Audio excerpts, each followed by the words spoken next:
Next आहे लोकसंख्या. कोणत्याही देशासाठी लोकसंख्या हे एक महत्त्वाचे संसाधन असते. आता मनुष्यबळ जे आहे तर ती सुद्धा एक प्रकारची संपत्ती आहे आणि या रिझनमुळं लोकसंख्या जी आहे त्याला एक कोणत्याही देशासाठी काय मानलं गेलं, संसाधन. देशाच्या आर्थिक सामाजिक प्रगतीसाठी लोकसंख्या व तिची गुणवत्ता हे महत्त्वाचे घटक असतात. आता कोणत्याही देशाचं आर्थिक आणि सामाजिक प्रगती करायची असेल तर लोकसंख्या तर पाहिजेच, पण त्या लोकसंख्येची काय पाहिजे, गुणवत्ता, क्वालिटी पण पाहिजे. भारत व ब्राझील या देशांच्या लोकसंख्येचा अभ्यास करूया. आता भारत आणि ब्राझील या दोन देशांचे आपल्याला काय करायचं आहे, लोकसंख्येचा अभ्यास करायचा. अगोदर आपण काय करू,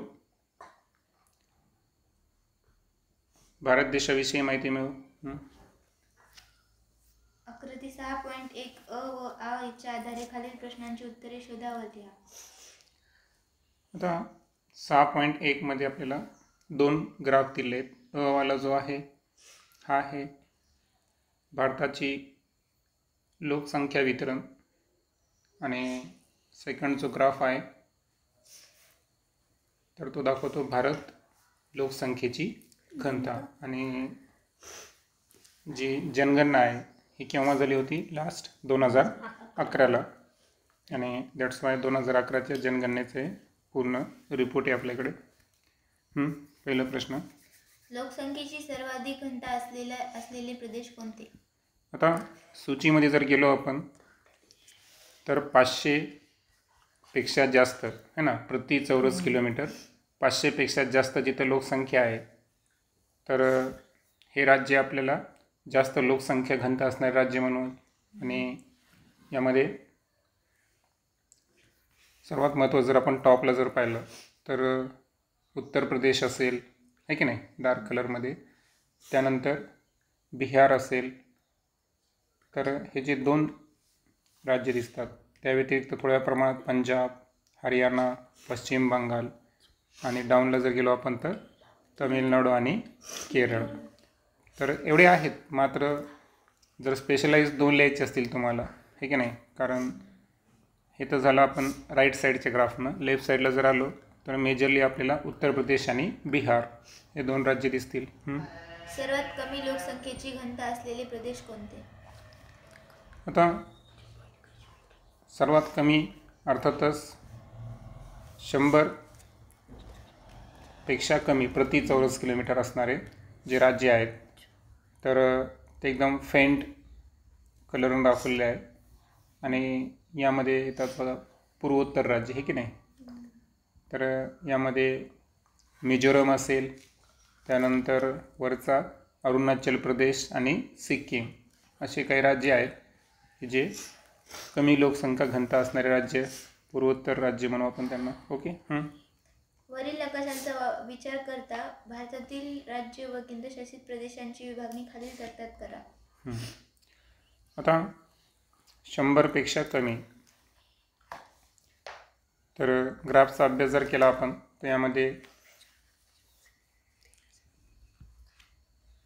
100 पेक्षा कमी असणारे आता सांगितलं मी, मिझोरम, अरुणाचल प्रदेश आणि सिक्कीम. पुढचा आहे 101 ते 250 प्रति चौरस किलोमीटर लोकसंख्या असणारे राज्य, छत्तीसगड. थोडंसं केअरफुली पाहिलं तर आपण छत्तीसगड, जम्मू काश्मीर, हिमाचल प्रदेश, उत्तराखंड, मेघालय, मणिपूर आणि नागालँड. 251 ते 500 मध्ये जर गेलो तर यामध्ये आपला महाराष्ट्र पलील, गोवा, कर्नाटक, तेलंगणा, आंध्र प्रदेश, ओडिसा, मध्य प्रदेश, गुजरात, राजस्थान, झारखंड, आसाम आणि त्रिपुरा. आणि उरले जे सर्व आहेत तर त्यामध्ये 500 पेक्षा जास्तमध्ये सर्वच येतील. ओके. रिमेनिंग जेवढे राहिले असतील तेवढे. नेक्स्ट, प्राकृतिक रचना व हवामान यांचा भारतातील लोकसंख्या वितरणाशी संबंध जोडा व त्यावर टिप्पणी लिहा. आता प्राकृतिक रचना आणि हवामान यांचा लोकसंख्ये वितरणाशी सहसंबंध आहे पहा. आणि याच्यावर जर आपल्याला डिटेल्समध्ये जाण्याचं असेल तर पुढे आपण बघणारच आहोत. तुम्हाला माहीत आहे की जिथं पाणी भरपूर आहे प्रदेश कसा पाहिजे, मैदानी प्रदेश पाहिजे, जमीन कशी पाहिजे, सुपीक पाहिजे, आणि एवढ्या सर्व गोष्टी असते. तिथं मानवी वस्ती काय असते, जास्त प्रमाणात असते. आणि जिथे पर्वतीय प्रदेश असेल, त्यानंतर जमीन जी खडकाळ स्वरूपाची असेल, पाणी कमी प्रमाणात, पर्जन्यवृष्टी कमी प्रमाणात असेल, तर अशा वेळेस लोकसंख्येचं काय असतं, तिथं लोकसंख्या कमी प्रमाणात असते. ठीक आहे. त्यानंतर घेऊ आपण भौगोलिक स्पष्टीकरण. भारताची लोकसंख्या 2011च्या जनगणनेनुसार 121 कोटी होती.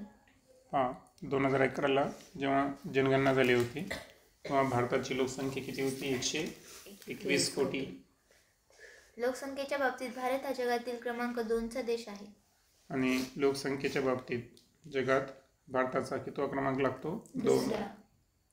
भारत जगाच्या एकूण क्षेत्रापैकी फक्त 2.41% भूक्षेत्र व्यापतो, परंतु जगाच्या एकूण लोकसंख्येपैकी 17.5% लोकसंख्या भारतात आहे.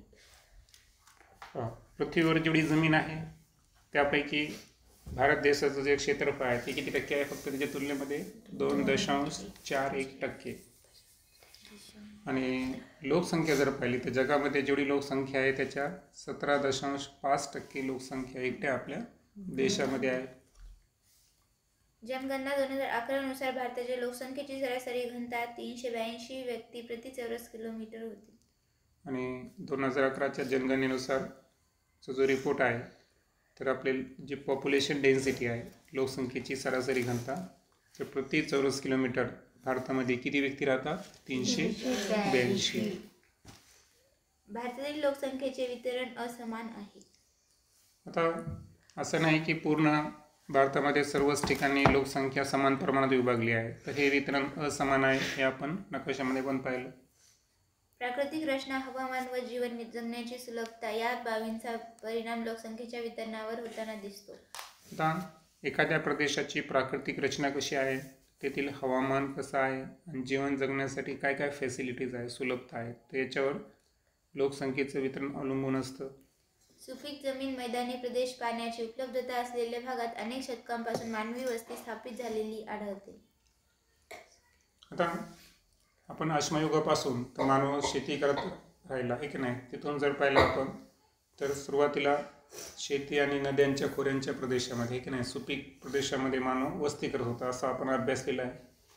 म्हणजे मानवी वस्ती स्थापित करण्यासाठी इसेन्शियल गोष्टी काय आहेत, सुपीक जमीन, मैदानी प्रदेश आणि पाण्याची उपलब्धता. शेती व उद्योगधंदे यामुळे काही भागांमध्ये लोकसंख्येचे केंद्रीकरण झाले असून या भागात लोकसंख्येचे वितरण दाट आहे.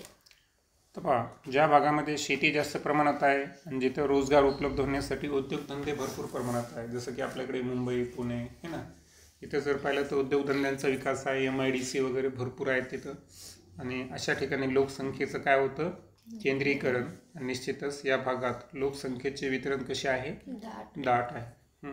उदाहरणार्थ उत्तरेकडील मैदानी प्रदेश दिल्ली, चेन्नई, कोलकाता, मुंबई, पुणे, बंगळुरू इत्यादी. आता आपल्याला माहीत आहे की सर्वात जास्त उत्पन्न देणारा भारतातील प्रदेश कोणता आहे, उत्तरेकडील मैदानी प्रदेश. तिथे लोकसंख्या जास्त आहे. उत्तर प्रदेश, बिहार, आता पहिला आपण पंजाब, हरियाणा, हे शेतीमुळं समजा या भागामध्ये काय आहे, लोकसंख्येचे वितरण जास्त आहे. आणि दिल्ली, चेन्नई, कोलकाता, मुंबई, पुणे, बंगळुरू हे राजधानींचे शहर आहेत आणि इथं उद्योगधंद्यांचा विकास भरपूर प्रमाणात आहे. तर या प्रदेशामध्ये सुद्धा, या शहरामध्ये लोकसंख्येचं केंद्रीकरण दिसून येईल आपल्याला. या उलट पर्वतीय, डोंगराळ, शुष्क वाळवंटी प्रदेश तसेच घनदाट वनक्षेत्र जेथे सुविधांचा अभाव असतो अशा प्रदेशात लोकसंख्येचे वितरण विरळ प्रमाणात आढळते. आता लोकसंख्येचं प्रमाण दाट म्हणजे काय, जास्त प्रमाणात लोकसंख्या असणे, आणि विरळ म्हणजे कमी प्रमाणात लोकसंख्या जर पाहिली आपण तर त्यासाठी भौगोलिक प्रदेश महत्त्वाचा आहे. पहा, जसं की पर्वतीय, डोंगराळ प्रदेश असेल, शुष्क वाळवंटी प्रदेश जिथं पाऊस कमी पडतो, किंवा घनदाट वनक्षेत्र असलेला प्रदेश जरी असेल तिथं सुद्धा जास्त लोक राहत नाहीत, तिथं लोकसंख्येचं प्रमाण हे थोडंसं वितरण कसं असेल, विरळ प्रमाणात. त्यानंतर ब्राझीलबद्दल बोलू आपण. आता आकृती 6.2 मध्ये सुद्धा 2 ग्राफ दाखवले आपल्या भारताप्रमाणेच. ठीक आहे. पहिला प्रश्न, कोणत्या भागात लोकसंख्या मोठ्या प्रमाणावर केंद्रित झालेली आढळते? आता राईट साईडला जर गेलो आपण तर डार्क ब्राऊन 300पेक्षा जास्त आहे की नाही, तर तो एरिया कोणता आहे? रियो दी जनेरियो, बरोबर. आणि त्याच्या अलीकडेच रेड रंगाने दाखवलेला कोणता आहे? साओ पावलो. तर हे जे 2 ठिकाण पाहिले आपण, तिथं लोकसंख्या थोडी जास्त प्रमाणात आहे, बरोबर. आणि रिझन तर आपल्याला माहीत आहे की ॲक्च्युली पूर्व किनारपट्टी आहे, बरोबर. आणि हवामान जर पाहिलं आपण इथलं तर थोडंसं समशीतोष्ण हवामान आहे पूर्व किनारपट्टीवर, त्याच्यामुळे तर लोकसंख्या थोडीशी कशी आहे? जास्त प्रमाणात आहे. कोणत्या भागात लोकसंख्या अत्यंत कमी आहे? तर आपण पश्चिमेकडे जर गेलो तर ॲमेझॉन नदीचं जे खोरं आहे, बरोबर. तर ॲमेझॉन नदीच्या खोऱ्याच्या त्यातही उत्तरेकडच्या भागामध्ये जर पाहिलं आपण तर लोकसंख्या जी आहे ती अतिशय अत्यंत कमी आहे. 50पेक्षा पण कमी आपल्याला दिसून येईल प्रति चौरस किलोमीटर. तुम्ही आतापर्यंत केलेल्या ब्राझील देशाच्या अभ्यासाच्या आधारे लोकसंख्येच्या असमान वितरणाला कोणते घटक कारणीभूत असतील यावर एक टिप्पणी तयार करा. आता आपण उत्तरेकडे जर पाहिलं ॲमेझॉन नदीचं जे खोरं आहे तर ते विषुववृत्ताच्या जवळचा भाग आहे. हवामान कसं आहे? उष्ण आणि दमट. पर्जन्य जास्त प्रमाणात आहे, वर्षभर पाऊस पडतो. घनदाट वर्षावनी आहे आणि दुर्गम प्रदेश आहे की नाही. आणि त्यामुळं तिथं लोकसंख्येचं वितरण कसं आहे? थोडंसं विरळ आहे, कमी प्रमाणात.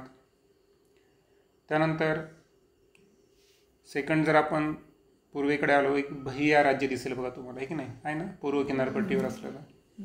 तर हा प्रदेश जरी तुम्हाला किनारपट्टीचे लगत दिसत असेल अटलांटिक महासागराच्या, परंतु ॲक्च्युअल तो आहे ना पर्जन्य छायेचा प्रदेश आहे.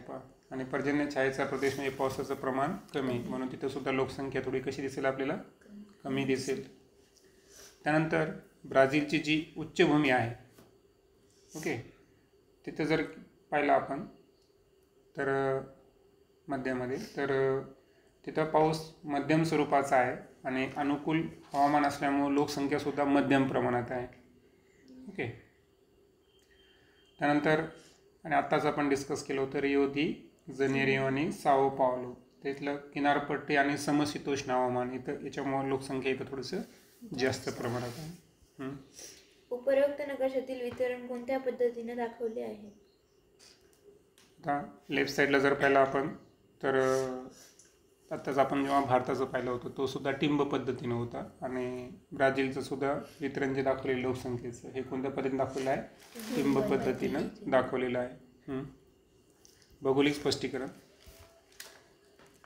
ब्राझील हा दक्षिण अमेरिका खंडातील सर्वात जास्त लोकसंख्या असलेला देश आहे.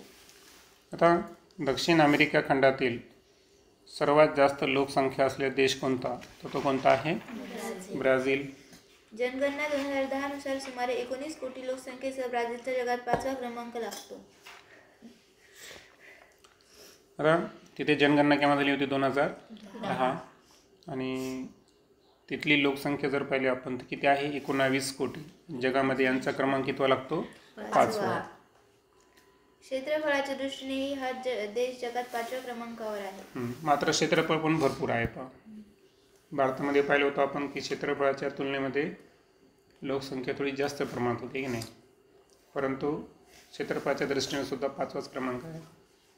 पृथ्वीच्या भूभागापैकी 5.6% भाग ब्राझीलने व्यापला आहे. मात्र जगाच्या लोकसंख्येपैकी फक्त 2.78% लोकसंख्या या देशात आहे. पृथ्वीच्या एकूण भूभागापैकी किती आहे? 5.6% हे ब्राझीलचं क्षेत्रफळ आहे पृथ्वीवरचं. मात्र लोकसंख्या जगातील लोकसंख्येच्या फक्त किती आहे? 2.78%. त्यामुळे या देशात लोकसंख्येची सरासरी घनता 23 व्यक्ती प्रति चौरस किलोमीटर एवढी आहे. आणि म्हणून लोकसंख्येची सरासरी घनता जी आहे तर प्रति चौरस किलोमीटर या देशामध्ये किती व्यक्ती राहतात? 23. आणि जेव्हा आपण भारताचं पाहिलं होतं तेव्हा किती होतं? 382. हा थोडासा मेजर डिफरन्स आहे दोन्ही देशाच्या लोकसंख्येमध्ये. ब्राझीलमध्ये लोकसंख्येचे वितरण असमान आहे. बहुतांश लोकसंख्या पूर्व किनारपट्टीच्या 300 किलोमीटर रुंदीच्या पट्ट्यात आढळते. आणि आपण पाहिलं होतं आता की साओ पावलो आणि रिओ दी जनेरिओ.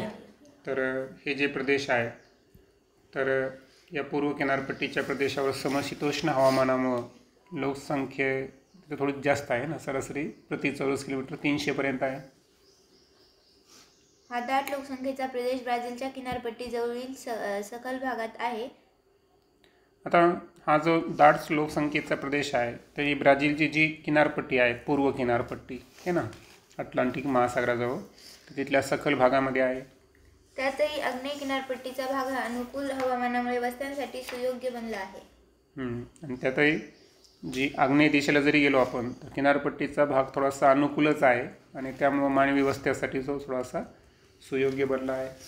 सुपीक जमीन व संसाधनाच्या उपलब्धतेमुळे कृषी व उद्योग यांची या भागात भरभराट झालेली दिसते. आता जमीन जर पाहिली आपण तर सुपीक जमीन आहे आणि संसाधन म्हणजे नॅचरल रिसोर्स भरपूर प्रमाणात इथं उपलब्ध आहे आणि म्हणून कृषी अर्थातच शेती आणि उद्योगधंदे यांची भरभराट आपल्याला या भागामध्ये दिसेल. परिणामी या भागात लोकसंख्येची घनता जास्त आहे. तुम्हाला गिव रिझन येऊ शकतं की रिओ दी जेनेरिओ आणि साओ पावलो तिथं लोकसंख्येची घनता जास्त का आहे. समशीतोष्ण हवामान, सुपीक जमीन, भरपूर संसाधने आणि कृषी आणि उद्योगधंद्यांची भरभराट. या उलट ॲमेझॉन खोऱ्यातील प्रतिकूल हवामान, जास्त पर्जन्यमान, दुर्गमता आणि दाट वने यामुळे मानवी वस्त्या निर्माण होण्यास मर्यादा पडतात. त्यामुळे येथे लोकसंख्येचे वितरण विरळ आहे. आणि ॲमेझॉन जर पाहिलं आपण तर ॲमेझॉन नदीचं जे खोरं आहे तर तिथं लोकसंख्येचं वितरण विरळ असण्याचं कारण जर पाहिलं आपण तर उष्ण आणि दमट हवामान आहे ना, प्रतिकूल हवामान आहे. पाऊस जर पाहिला आपण तर भरपूर प्रमाणात आहे, पर्जन्यमान, आणि थोडासा एरिया जो आहे हा विषुववृत्ताजवळ आहे, दुर्गम आहे, सदाहरित दाट वने आहेत आणि या सर्वांमुळं लोकसंख्या कमी प्रमाणात आहे. ब्राझीलचा मध्य व पश्चिमी भाग हा कमी लोकसंख्येचा आहे. आता ब्राझीलच्या सेंटरला किंवा लेफ्ट हँड साईडला गेलो आपण पश्चिम भागामध्ये तर लोकसंख्या थोडीशी कशी आहे, कमी. ब्राझीलमधील उच्चभूमीच्या या प्रदेशात लोकसंख्येची घनता मध्यम स्वरूपाची आढळते. परंतु उच्चभूमीला जर गेलो आपण तिथं मात्र लोकसंख्येची घनता कशी आहे, थोडीशी मध्यम स्वरूपाची आहे. त्यानंतर आहे लोकसंख्येची रचना, लिंग गुणोत्तर. भौगोलिक स्पष्टीकरण. दोन्ही देशांच्या संदर्भात लोकसंख्येची खालील वैशिष्ट्ये ठळकपणे जाणवतात. गेल्या अनेक दशकात ब्राझीलमध्ये लिंग गुणोत्तर 1000 पेक्षा जास्त आहे. आता जे लिंग गुणोत्तर आहे तर हे दर 1000 पुरुषामागे स्त्रियांचे प्रमाण किती आहे हे की नाही यावरून काढलं जातं. आणि दोन्ही देशामध्ये जर तुलना केली आपण तर ब्राझीलमध्ये पहा लिंग गुणोत्तर जे आहे हे महिलांचं 1000 पेक्षाही कसं आहे, जास्त आहे. आणि भारतामध्ये जर पाहिलं आपण तर सुरुवातीला 940 आहे पहा, की नाही, आणि त्यानंतर हा ग्राफ जो आहे तो कमी कमी होत गेला आहे. मात्र 2011पर्यंत थोडासा वाढला आहे, पण अजून पण 1000पर्यंत पोहोचला का तो नाही. म्हणून आपल्या भारतामध्ये जे स्त्रियांचं प्रमाण आहे ते कमी आहे. ब्राझीलच्या लिंग गुणोत्तराचा विचार करता या देशातील स्त्रियांची संख्या 2001 पासून पुरुषांच्या संख्येपेक्षा लक्षणीय वाढली आहे. आणि स्त्रियांची संख्या जर पाहिली आपण 2001 पासून तर इथं थोडं लक्षणीय प्रमाणात वाढ आपल्याला दिसेल. भारतात पुरुषांची संख्या स्त्रियांपेक्षा जास्त आहे. पण याच्या उलट परिस्थिती भारतामध्ये पहा. आपलं लिंग गुणोत्तर हे 940पर्यंत आहे ना, त्याच्यामुळे पुरुषांची संख्या स्त्रियांपेक्षा जास्तच आहे. भारतात गेली कित्येक दशके लिंग गुणोत्तरात चढ उतार झालेला पाहण्यास मिळतो. 1991 नंतर लिंग गुणोत्तरात थोडी वाढ झाली आहे. आणि कित्येक दशक जर पाहिलं आपण तर लिंग गुणोत्तरात थोडासा चढ उतार झालेला आहे की नाही. सुरुवातीला कमी झाला होता, नंतर 1991 नंतर जर पाहिलं आपण तर लिंग गुणोत्तरात थोडीशी काय झाली आहे, वाढ होत गेलेली आहे. त्यानंतर आहे वय आणि लिंग मनोरा.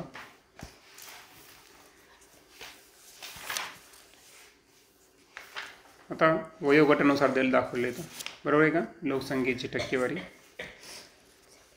आता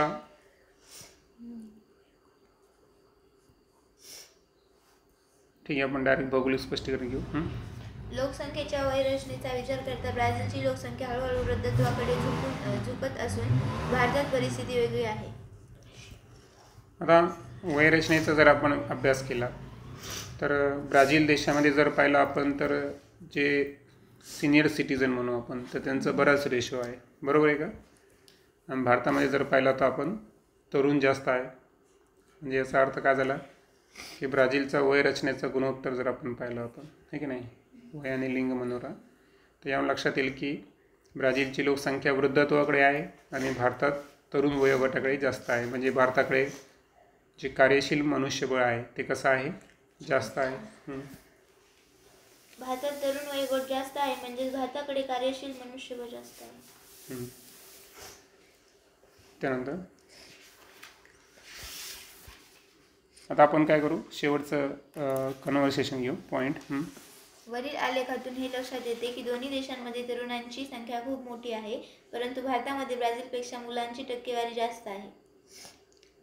आता आलेखाचा अभ्यास केला, दोन्ही देशामध्ये तरुणांची संख्या तर भरपूर आहे, परंतु भारतामध्ये ब्राझीलपेक्षा मुलांची टक्केवारी कशी आहे, थोडीशी जास्त आहे. ब्राझीलमध्ये 80 वर्षांपेक्षा जास्त वय असलेल्या लोकांची टक्केवारी भारतापेक्षा जास्त आहे. म्हणजे युवकांची संख्या भारतात जास्त आहे, परंतु 80 वर्षापेक्षा जास्त वय असलेल्या लोकांची टक्केवारी केली तर भारतापेक्षा कोणामध्ये, ब्राझील देशामध्ये जास्त लोकसंख्या आपल्याला दिसून येईल. त्यानंतर आहे लोकसंख्या वाढीचा दर. जर आपण ग्राफ पाहिला तर पहा, सुरुवातीला किती होता 1960मध्ये ब्राझीलचा सुरुवातीला, तर इथं जर पाहिलं आपण तर 3% होता, आहे की नाही, आणि हळूहळू 2001पर्यंत जर पाहिलं आपण तर अर्ध्या टक्क्यापेक्षाही कमी आणला त्यांनी. भारतामध्ये सुरुवातीला किती होता 2%, नंतर 81मध्ये तो थोडासा 2.5पर्यंत गेला होता, पण आज रोजी जर पाहिलं आपण तर 1.5 आणि 2%च्या मध्येपर्यंत आलेलं आहे, बरोबर. भौगोलिक स्पष्टीकरण. लोकसंख्या वाढीचे प्रमाण ब्राझीलमध्ये बऱ्यापैकी कमी झालेले आहे. आता लोकसंख्या वाढीचं प्रमाण जर पाहिलं आपण, जरी हा देश जगामध्ये कितव्या क्रमांकावर आहे लोकसंख्ये दृष्टीनं, 5व्या क्रमांकावर, परंतु जे लोकसंख्या वाढीचं पर्सेंटेज आहे ते आपण पाहिलं अर्ध्या टक्क्यापेक्षा पण कमी आहे. भारतात अजूनही तशी परिस्थिती नाही, परंतु भारतामध्ये जर पाहिलं आपण तर तितक्या कमी प्रमाणात लोकसंख्या दर आहे का आपल्याकडे, नाही, थोडंसं जास्त आहे. 2001 ते 2011च्या दशकात भारताची लोकसंख्या 18.2 कोटीने वाढली. 2001 ते 2011 हे एकच दशक जर पाहिलं आपण तर एकाच दशकामध्ये भारताची लोकसंख्या कितीने वाढली, 18.2 कोटीने वाढली. जेव्हा की ब्राझीलची लोकसंख्या किती आहे 2010च्या जनगणनेनुसार. आता ब्राझीलची लोकसंख्या किती आहे टोटल, 19 टोटल. आणि भारतामध्ये 2001 ते 2011 या दशकामध्ये जर पाहिलं आपण तर लोकसंख्या कितीने वाढली, 18.2 कोटी. म्हणजे इथून लक्षात येतं की लोकसंख्या वाढीचा दर किती आहे भारतामध्ये, आहे की नाही. भारतातील लोकसंख्या वाढीचा दर 1971 पर्यंत जास्त होता, त्यानंतर हा दर स्थिरावला. ग्राफमध्ये पाहिलं आपण की अप्पर ट्रेंड होत आहे ना, अप्पर ट्रेंड म्हणजे वर चढणारा आलेख, आहे की नाही, 1971 पर्यंत. त्यानंतर थोडासा दर स्थिरावला, म्हणजे अगोदर थोडासा कॉन्स्टंट झाला आणि नंतर डाऊनग्रेड आहे की नाही. वर्तमान काळात लोकसंख्या वाढीचा दर कमी होत आहे, परंतु लोकसंख्या वाढत आहे. परंतु लोकसंख्या वाढीचा दर जरी कमी झाला, परंतु ब्राझीलच्या तुलनेमध्ये सुरुवातीला 2 पासून ते 2.5 पर्यंत गेले ते, नाही सॉरी, सुरुवातीला किती होता 3% होता, नंतर 0.5% पर्यंतच आले, आहे की नाही. परंतु आपलं जर पाहिलं आपण तर पाहिजे तितक्या कमी प्रमाणात लोकसंख्येचा दर जरी कमी झाला, परंतु तो कमीच आहे ना ब्राझीलच्या तुलनेमध्ये, आणि त्याच्यामुळे आपली लोकसंख्या दिवसेंदिवस प्रचंड प्रमाणात वाढत आहे. ब्राझीलच्या आलेखाचे निरीक्षण करता असे लक्षात येते की लोकसंख्या वाढीचा दर कमी होत असून पुढच्या 2 दशकात ब्राझीलची लोकसंख्या वाढण्याची शक्यता कमी आहे. आता ब्राझीलच्या आलेखाचे निरीक्षण केलं तर लोकसंख्या वाढीचा दर कसा आहे, कमी. म्हणजे याचा अर्थ पुढच्या 2 दशकात म्हणजे 20 वर्षामध्ये ब्राझीलची लोकसंख्या वाढण्याची शक्यता आहे का, नाही, ती शक्यता कमी आहे. त्यानंतर सर्वात महत्त्वाचं आयुर्मान. आता ब्राझीलमध्ये जर पाहिलं आपण तर 1960मध्ये सरासरी आयुर्मान 54 वर्ष होतं. पण आज 2016पर्यंत जर पाहिलं आपण तिथलं सरासरी आयुर्मान किती वाढलं आहे, 75 वर्ष जगतो माहिती आहे तिथला माणूस. आणि आपल्याकडे जर पाहिलं आपण तर सुरुवातीला किती होतं, 41 वर्ष. आणि आज सरासरी आयुर्मान किती आहे, 68. म्हणजे सरासरी आयुर्मानामध्ये कोणता देश आहे पुढं, ब्राझील. याचं भौगोलिक स्पष्टीकरण पाहू आपण. देशाच्या सरासरी आयुर्मानात झालेली वाढ ही समाजाच्या प्रगतीचे एक महत्त्वाचे लक्षण आहे. सरासरी आयुर्मान वाढणे म्हणजे देशाच्या समाजाच्या प्रगतीचं काय ते महत्त्वाचं लक्षण आहे. आरोग्यविषयक सुविधा वाढल्या, वैद्यकीय क्षेत्रात प्रगती झाली आणि जीवनसत्वयुक्त मुबलक आहार मिळू लागला की आयुर्मान वाढू लागते. आता आयुर्मान वाढण्यासाठी 3 गोष्टी महत्त्वाच्या असतात देशाच्या तुलनेमध्ये. एक आहे मेडिकल फॅसिलिटी, आरोग्यविषयक सुविधा. त्यानंतर मेडिकल फील्डमधलं प्रोग्रेस म्हणजे वैद्यकीय क्षेत्रामधली प्रगती. आणि सर्वात महत्त्वाचं जीवनसत्वयुक्त सकस आहार. हे वाढलं की माणसाचं वय वाढतं आहे की नाही, सोबत व्यायाम पण पाहिजे. विकसनशील देशांमध्ये आयुर्मान अजूनही कमी आहे, परंतु सामाजिक व आर्थिक विकासाबरोबर त्यामध्ये हळूहळू वाढ होत आहे. आता भारतासारखे जे विकसनशील देश आहेत तिथं आयुर्मान आजही कमी आहे, परंतु सामाजिक आणि आर्थिक विकासाबरोबर त्याच्यामध्ये थोडंसं वाढत आहे. जसं आपण पाहिलं तर फिटनेस हे ट्रेंडिंग आपल्याकडं पण होत चाललेलं आहे, ठीक नाही. साक्षरता प्रमाण पहा, ब्राझीलमध्ये 1981ला किती होतं, 74.6% लोक साक्षर होते. पण 2016पर्यंत ती टक्केवारी कुठपर्यंत गेली, 92.6. भारताचा विचार केला तर 1981मध्ये आपल्याकडे 40% साक्षरतेचं प्रमाण होतं आणि 2016ला ते प्रमाण 72.2% वाढलेलं आहे. पहा म्हणजे इथे जर पाहिलं आपण तर सुरुवातीपासून तर शेवटपर्यंत ते पुढंच आहे थोडं शिक्षणाच्या बाबतीत, हे की नाही. माहीत आहे का तुम्हाला, भारतामध्ये जनगणना कार्यालयाकडून दर 10 वर्षांनी जनगणना होते. आता जनगणना जर पाहिलं आपण तर किती वर्षांनी होते, दर 10 वर्षांनी होते. आणि त्याचं कार्यालय जे आहे ते आहे भारत जनगणना कार्यालय. त्याचप्रमाणे ब्राझीलमध्ये IGBE म्हणजे Brazilian institute of geography and statistics या संस्थेकडून दर 10 वर्षांनी जनगणना करण्यात येते. तर IBGE Brazilian institute of geography and statics या संस्थेकडून 10 वर्षांनी जनगणना होते. या दोन्ही देशांतील पहिली जनगणना सर्वेक्षण 1872 साली झाले. आता भारत आणि ब्राझील या दोन्ही देशांचं वैशिष्ट्य आहे की इथं जे पहिली जनगणना झाली ती कोणत्या वर्षी झाली, 1872. भारताची जनगणना दशकारंभी होते. आता आपली जी जनगणना आहे ती दशकारंभी, दशक सुरू झाल्यानंतर म्हणजे 61, 71, 81 असं आहे. ब्राझीलची जनगणना दशकांती होते. आणि ब्राझीलमधली जी जनगणना आहे ती दशकांती म्हणजे जेव्हा दशक संपत येतं 1960, 70, 80, 90 याप्रमाणे. आता कोणत्या देशाचे लिंग गुणोत्तर जास्त आहे, काय लिहायचं उत्तर, ब्राझील. साक्षरता जास्त असलेला देश ब्राझील. कोणत्या देशात लोकसंख्येची वाढ अधिक आहे, भारत.